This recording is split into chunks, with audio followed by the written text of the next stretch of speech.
好之余啊，调味没有比较讨喜，建议吃冷盘的还比较有原始的鲜味。大肠包小肠，入口先是满满酸菜味，接着姜味冲上来，调味上有点恶心，可取之处是糯米的部分还行。泰式火山猪腱骨，满满的香茅味，带有一点麻感，感觉可以做得更入味。吃到后面稍显调味不够浓厚，它的肉质还不错，骨肉分离，也炖得够烂，还带有一点嚼劲。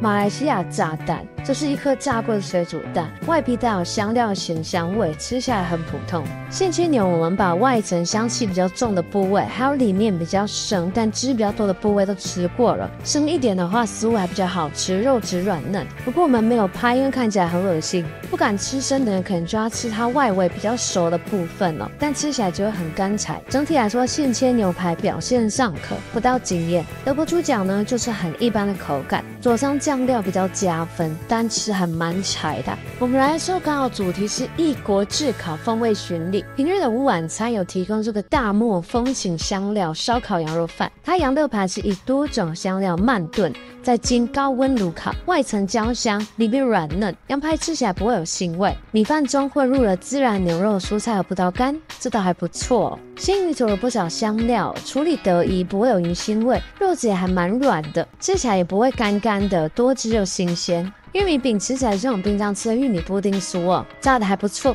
其他的台式综合炸物那盘啊都很好吃，虽然都是一些廉价的东西啊，但是香气四溢。烤蔬菜里面的烤玉米非常甜，玉米控可以直接拿一整盘来嗑。牛阿良小鸡腿吃起来干干的，没有什么肉汁，感觉只有在吃调味料的辣味。披萨有2种口味，可以看它的饼皮是薄皮的，整体是普虾，有点后悔拿这个来涨味了，毫无香气可言啊。猪肉排第一口吃下去，炭烤香气扑鼻，加上香料调味，香气也是十足的。不过吃到后面呢，猪腥味越来越明显了，这表示它肉质的水准是不够优的。好吃的猪肉排啊，吃到后面是不会有这种怪味的。可惜是它的调味还蛮好的。卡利去锅蛋炒饭哦，口感还不错，明星有硬度，吃下去不会水水烂烂的，带有锅香气，跟菌菇拌炒起来也完全没有违和感，好吃。海鲜粥很清淡的，没有什么咸味，配料也不多，但是搭配油条非常的适合，算是很解腻的一道料理哦。整体吃起来很清爽，回锅肉不够烫口啊，吃起来有点温温的，调味很出色，可惜它的肉质有点老，里面的豆干啊很下饭，这种菜色果然是在热炒店吃都比较适合。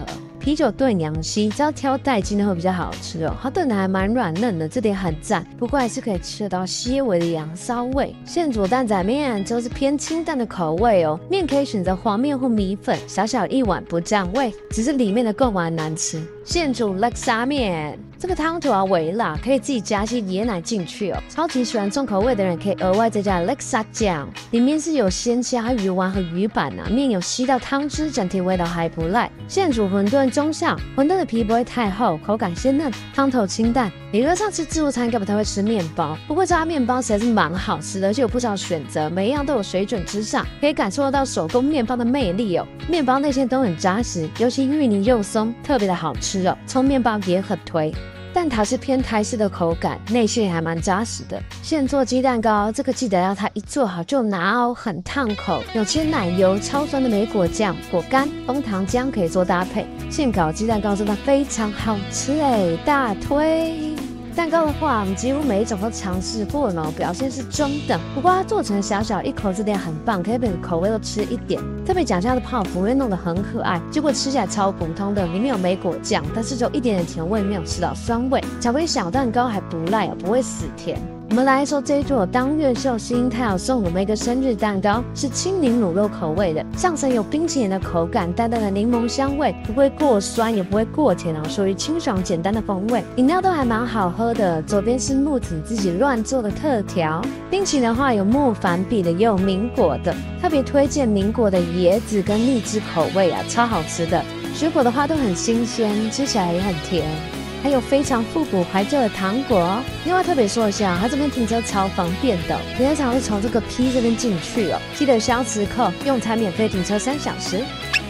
那对于我们这次平日午餐寿星方案，一人平均918元含服务费来做评分，10分的话我们给了8分。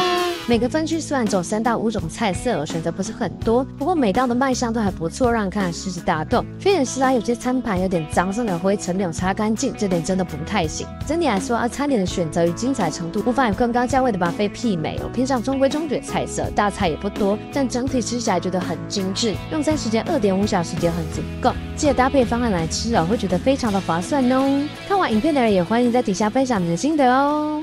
我们下次见。